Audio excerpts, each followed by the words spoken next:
So in this lecture, we're going to be seeing examples of two random variables. So I'm sure you've looked at Professor Arvind's lectures on two random variables and the meaning of joint PMF. And I will give you some very basic, simple examples of joint PMFs, how to write them down, how to think of them, how in some simple situations, how to evaluate the joint PMF. It's not significantly different in principle from what you've learned already in terms of events, but except that the nomenclature, what you call a random variable in distribution, etc., may be a little bit new. So let's see a few examples. Okay, so I'll start with a simple case of two random variables.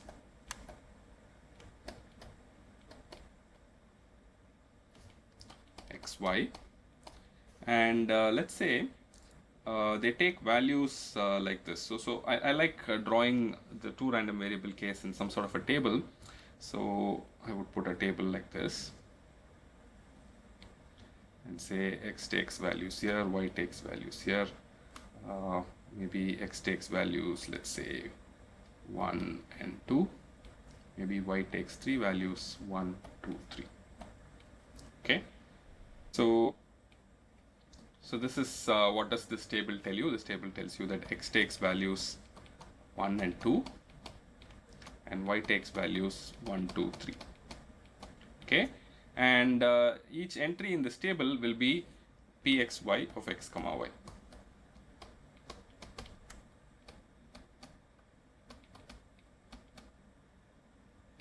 Okay, so that would be the entry here. So for instance, a very simple way to write this down is to say 1 by 6, 1 by 6, 1 by 6, 1 by 6, 1 by 6, 1 by. So this is a very simple example of some sort of a uniform distribution. There are two random variables here, X and Y, and they take values 1 comma 1 with probability 1 by 6. Okay, so that's what it means. So what does that? What do these things mean? So for instance, this entry here means that probability that X equals 2 and Y equals 2 is 1 by 6. Okay, the meaning of this comma is and, like Professor Arvind also mentioned, probability that X equals 2 and Y equals 2 is 1 by 6. Say for instance, this entry means probability that X equals 1, Y equals 3 is 1 by 6. So this is the way in which one thinks of two random variables and taking values together. So any other case in which you have two random variables, you can write it like this. Okay, so you can write X taking values along the columns and Y taking values along the rows and write it down, and then write down the probability of these things. Okay, so this is a very simple, nice example. So what I'm going to do now is give you some situations based on our continuing series of examples, tossing a coin, throwing a die, etc., and then try and come up with distributions for two random variables. Okay, so that's the next few examples that we're going to see. Okay, so let's begin with so this is the first example. Let me do an example with throwing a die twice. This is also a very, very simple example, and I will say X is the number in first toss, first throw, and Y is the number in second throw. Okay, so you have a dice, you threw it once, threw it twice. Okay, the first time you got some number that I'm going to call as X. So this X could be 6 possibilities, 1, 2, 3, 4, 5, 6. And Y is the number that you got in the second toss, second throw. Okay, and that is also going to be from 1 to 6. And we've seen before that the probability that X takes a particular number, comma Y takes a particular number is actually 1 by 36. There are 36 different possibilities. Each possibility is equally likely, so you get the 1 by 36 there. Okay, so if I have to write it down like in this table, okay, so I'm going to put X here, I'm going to put Y here, and then I will have numbers from 1 to ... 6. Likewise here I'll have 1, 2, ... 6. Okay, what will be the number in each of these places? It will be 1 by 36, right?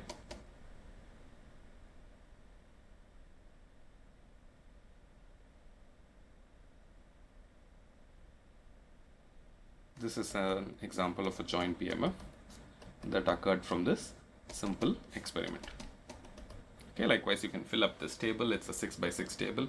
Each number is 1 by 36. Okay, so this is how you come up with very simple examples of joint distributions. One can complicate things a little bit more. Let me give you another example. Okay, let's look at next example is balls from an urn. Okay, so let's say we have an urn which has 5 green and 5 red balls. Okay, so this could be anything else also. I'm just giving you a number. And let's say we draw 4 balls without replacement.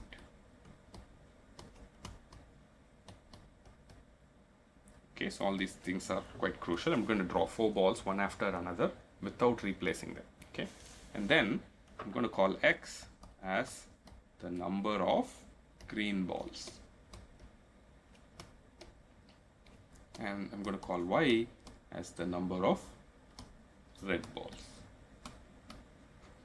Okay, right. So now I want to make this table once again. I'm going to put X here, I'm going to put Y here, then start making this table. So what are the possible values that X can take if I take 4 balls without replacement? X could be 0, right? I might have no green balls at all. All the balls I took might be red. Or it could be 1, or it could be 2, or it could be 3, or it could be 4. Okay? Same way with Y. Okay, so Y could be 0, Y could be 1, Y could be 2, Y could be 3, Y could be 4. Okay? I took a symmetric sort of case where you had 5 green balls and 5 red balls. Now supposing I had taken 5 green balls and only 3 red balls, and I had picked up 4 balls without replacement, then the situation will be different. You know, how many red balls you can have? You can have at most 3 red balls, right? So things become a little bit more murky there. But let's say we pick a case like this. Okay. So now I want to write down probabilities for each of these possibilities. Okay. So now so when you try to fill out these kind of tables and fill out numbers with probabilities, you have to first figure out what the easy cases are and figure out what the difficult cases are. Now, see, one of the nice things about this problem is I know that I picked 4 balls. Okay, so if I tell you the value of X, right? If X is going to be, say, 1, okay, I had 1 green ball. How many red balls should I necessarily have? I should definitely have 3 red balls, right? So in this case, these 2 random variables X and Y are connected in a very nice manner, right? The ball could be either green or red, okay? And if I draw 4 balls, okay, and if I have X number of green balls, Y should be 4 minus X. So we have this nice relationship that X plus Y equals 4. So for any other possibility where X plus Y is not 4, the probability has to be 0, right? So if you look at Pxy of X comma Y, it's going to be 0 here, 0 here, 0 here, 0 here. It might be something non-zero here, okay? And also there is a certain symmetry here you can argue. So the symmetry is extremely powerful when you try to write down probabilities. There's a symmetry here. No, whatever happens with X, the same thing should happen with Y, right? So if you exchange X and Y, you should get the same answer. Okay. So this matrix, so to speak, has to be symmetric. What you have on the top side should be the same as what you have on the bottom side, right? So you can't have any other way. So you will have 0 here, 0 here. I don't know what the 0, 4 will be. I will write down possible values later on. Okay. So let's start putting out these guys. Something here. This is going to be 0. Okay. So this is 0. This could be something here. This is 0. This is 0. So you see clearly only along this line you can even have non-zero probabilities. Okay. Do you agree? Okay. So any other possibility has 0 probability. So this joint distribution is actually working out in a very, very simple fashion. Okay. Nevertheless, it's good to see how to write it down in some examples. Okay. So what about values in the middle? What's the probability that you will have 0 red balls and 4 green balls? Okay. So this guy, this entry here is going to be the first ball has to be green. Okay, okay. Given that the first ball was green, the second ball should also be green. Third ball should also be green. And the fourth ball should also be green. Okay, so that will be the number that comes there. Is it correct? Okay. So now you might want to think of how to put in the entry here and the entry here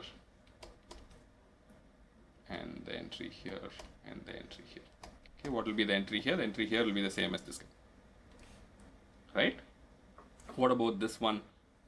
This one will require slightly more involved calculation, right? So you have to figure out exactly one red ball and 3 green balls have to come up when you draw 4 balls without replacement. So you have to figure out where the red ball will come.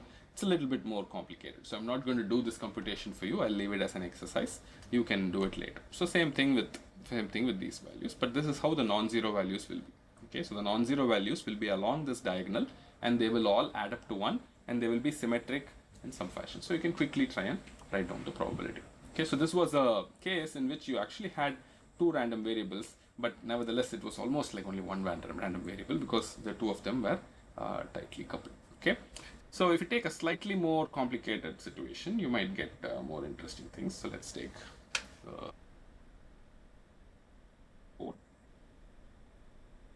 more interesting sort of scenarios where you have 2 random variables. Again, I'll do this balls from an example. Okay, so let me have an urn. Now I'll have 3 balls. Okay, so I'll have, let's say, 5 green, 5 red, and let's say 5 white balls. Okay, now the things will get a little bit more interesting. And let's say I draw. I'll make my job a little bit easier. I'll say I'll draw 2 balls without replacement.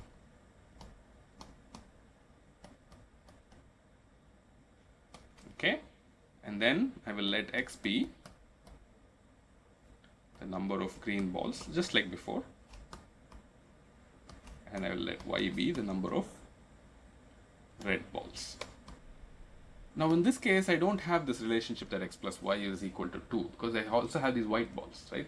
So every single possibility will exist, and then you can have more interesting probability distribution functions. So you can have, let's say if you make this table here, X can take values 0, 1, 2, Y can take values 0, 1, 2, but none of these things are going to be 0, right?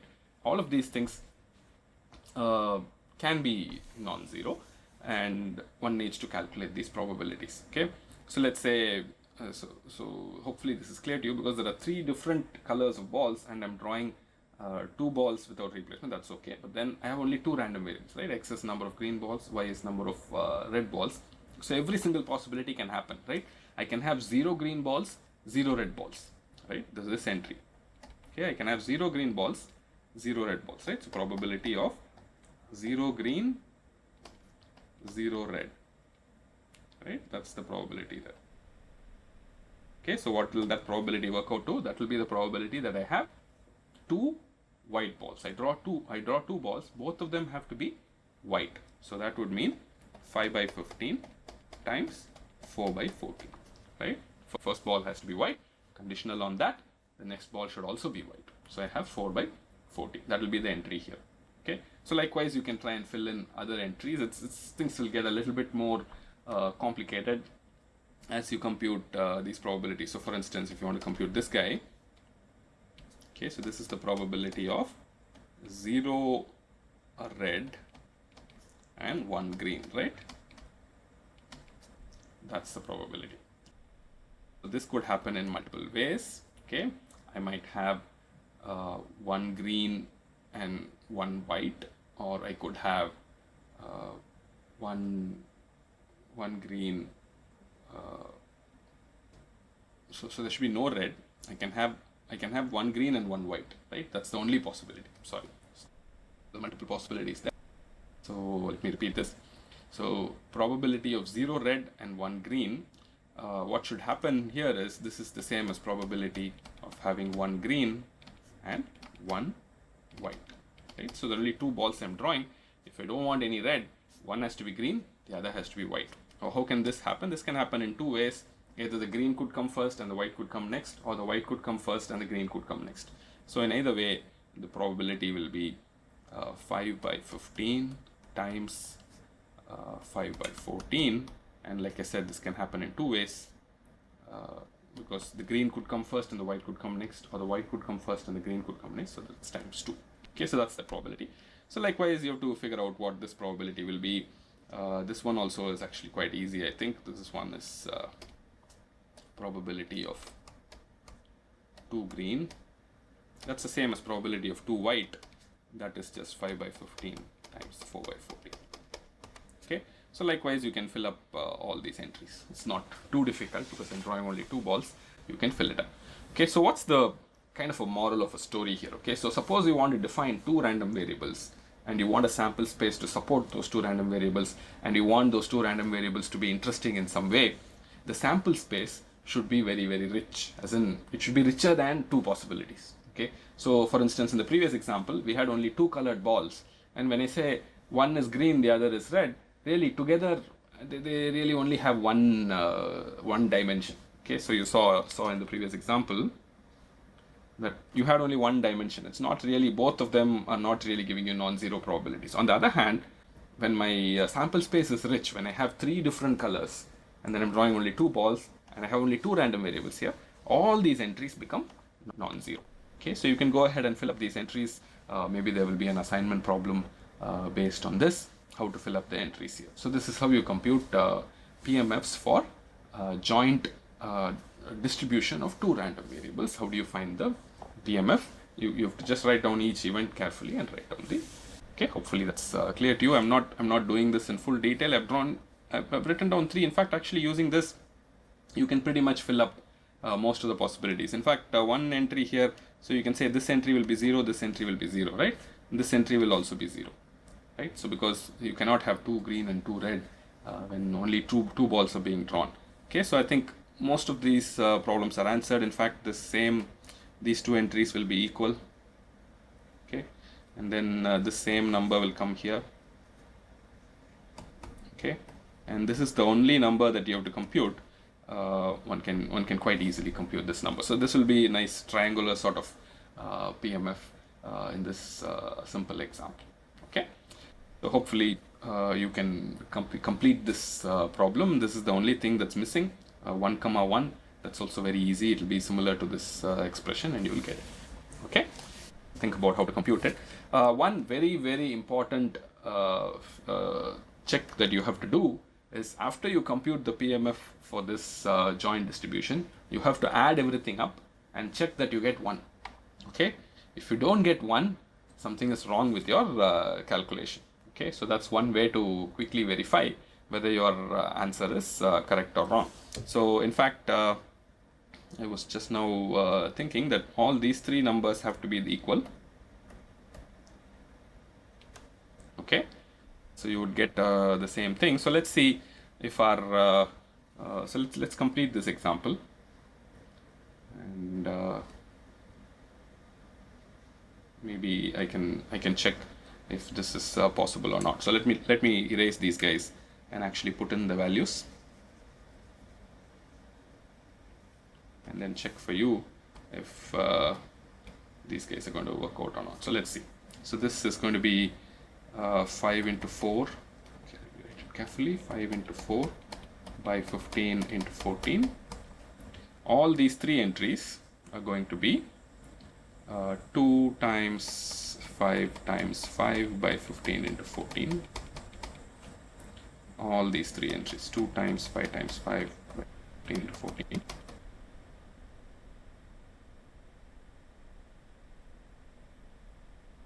These 2 entries are again going to be the same thing, right? So 5 times 4 by 15 into 14. 4 by. So this is the answer. So like I said, we have to check if this is a valid PMF. So how do I know it's a valid PMF? This is the check for that. Let's add all of these things. If you add all of these things, you would get 3 into 5 into 4 by 15 into 14 plus 3 into 2 into 5 into 5 by 15 into 14. Okay, now comes the moment of truth. Is this going to add up to 1? So in the numerator, if you see, 5 into 3 appears as common here, so I can take that as a common factor. So if I do that, 5 into 3 is 15 times, what do I have? 4 plus 10, which is 14, right? Divided by 15 into 14, and that gives me 1. Okay, fair enough. This is a valid PMF. Okay, so once again, I want to emphasize in this example that compare example 3 and example 4. Okay, so when you have a smaller sample space and you want to define too many random variables in them, you will keep getting redundant situations. Nothing interesting will happen. But when you have very big sample spaces with a lot of possibilities, then you can define 2 random variables and you can get non-trivial examples. So in fact, you can do more interesting things with such examples. Like I mentioned, maybe the assignment problems will be interesting then. So I think I want to close this particular lecture with one more example. I will be very brief with this example, but balls into bins is also a very rich example. So you can define quite a few random variables. Let's say you have 10 balls into 5 bins. This situation is rich enough that you can define a lot of examples of interest for us. One particular example might be X is the number of balls in bin 1.